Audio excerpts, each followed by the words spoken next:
రాజ్ కావ్య దగ్గరికి అన్నం తినమని తీసుకొస్తాడనమాట. అంటే "అన్నం తిను నువ్వు" అంటాడు. అయితే ఇక "నేను తినను" అని చెప్పేసి కావ్య అంటుంది.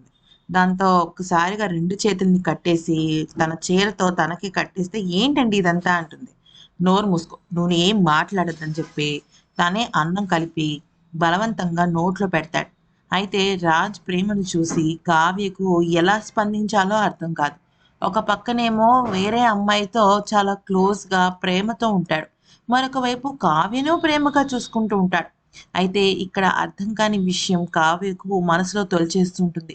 బయటికి అడగనూ లేదు. ఎందుకంటే నా మీద అనుమాన పడుతున్నావా అన్న ఫీలింగ్ వస్తుంది. అలా అని లోపల దాచుకోను లేదు. ఎవరికీ చెప్పను లేదు. కావ్య పరిస్థితి పాపం చాలా బాధగా తయారైంది. ఎందుకంటే తన అనుకున్న భర్త వేరే అమ్మాయితో క్లోజ్‌గా ఉంటే ఏ ఆడది భరించగలదు చెప్పండి. మరి త్వరలోనే వీళ్ళిద్దరి మధ్య ఉన్న మనస్పర్ధలు తొలగిపోవాలని మనందరం ఆశిద్దాం.